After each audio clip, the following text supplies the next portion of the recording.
যারা রাজপথে ছিল, রাজপথে যারা পরিশ্রম করেছে, অবশ্যই তাদেরকে আপনারা আমাদের মূল্যায়ন করবেন। আমি জেলা মানিকগঞ্জ থেকে আসছি। আজকে আমাদের সাক্ষাৎকার ছিল। আমরা মানিকগঞ্জ থেকে 13 জন আমরা আসছি। আমার 13 জন আপুরা আসছে। আমাদের সাক্ষাৎকার নিয়েছে দলের চেয়ারম্যান, আমাদের প্রধানমন্ত্রী, আমাদের স্ট্যান্ডিং কমিটি যার সদস্যবৃন্দরা ছিল। সবাইকে আমাদের পরিচয়, আমাদের পদবি এবং আমরা রাজপথে 16 বছর কেমন আমাদের ভূমিকা ছিল সেই নিয়ে আমাদের আলোচনা করলো। আর বললো যে আমরা যে সিদ্ধান্তটা বলবো সেই সিদ্ধান্তের সাথে যাতে আপনারা একমত। আমরা বললাম আপনাদের সিদ্ধান্তের সাথে আমাদের সিদ্ধান্ত একমত প্রকাশ করলাম।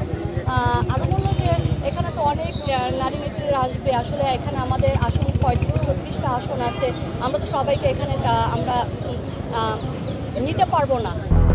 200-র বেশি সার্ভিস ও ফিচারে লেনদেনের সব বিকাশ অ্যাপে সম্ভব। যদি এর সাথে আমরা যদি কাউকে আমরা বাছাই করেছি যে আপনাদেরকে দুঃখ থাকবে, তখন আমরা বললাম যে না, আমাদের দুঃখ থাকবে না। তবে যারা রাজপথে এই 17 বছর আন্দোলন সংগ্রামের সাথে ছিল, দলের জন্য যারা কাজ করছে, অবশ্যই তাদেরকে যারা ত্যাগী, যাদের রক্ত ঝরা রাজপথ ছিল, এই 17 বছর আমাদের জন্য সহজ ছিল না। এই 17 বছর আমাদের জন্য অনেক কঠিন একটা পথ জার্নি ছিল।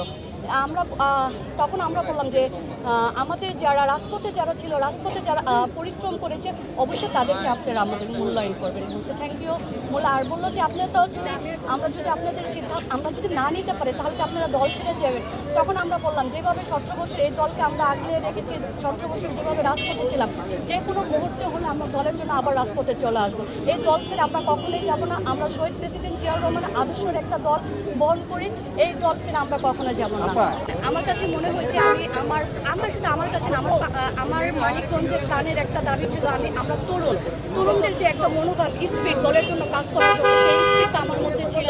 আমার মানিকগঞ্জের প্রাণের মানুষগঞ্জের বাসীর একটাই দাবি ছিল যে আমরা তরুণদের কাছে যেতে পারবো, তরুণদের মনোভাব বুঝতে পারবো। যেমন আমাদের প্রধানমন্ত্রী যেমন তরুণদের নিয়ে যে ভাবনা কাজ করতেছে, তরুণদেরকে নিয়ে এগিয়ে যাচ্ছে। আমার মনে হয়েছিল আমি যেহেতু তরুণ একজন আইনজীবী, আমি তরুণ একজন রাজনীতিবিদ, আমার কাছে মনে হয়েছিল যে আমি হয়তো বা এখানে আমি পারবো। আমার কাছে মনে না, এটা আমার মানিকগঞ্জের প্রত্যেকটা জনগণের দাবি ছিল, তাদের আশা ছিল যে তরুণ যেভাবে আমি 17 বছর শুধু না, আমি সামনের জুলাইতে আপনার 24শে যে জুলাই আন্দোলন আমি সামনের সারিতে যেভাবে নেতৃত্ব দিয়েছি, শুধু বাংলাদেশের একজনই মেয়ে আছে যে বাইসাইকেল নিয়ে, আমি আপনাদেরকে এটা দেখাচ্ছি, শুধু একজন মেয়ে ছিল বাইসাইকেল নিয়ে সে রাজপথে স্লোগান দিয়েছে। এইটা আমার সেই ভিডিও। আমার 17 বছর যে আমি দলের জন্য কী 17 বছর আমি দলের জন্য কাজ করতে পারিনি, যেহেতু এটা 17 বছর একটা ধারাবাহিকতা চলে আসে। আমি যখন থেকে শুরু করেছি আমার রাজনীতি জীবন, আমি রাজনীতি জীবন শুরু করছি 2015 থেকে।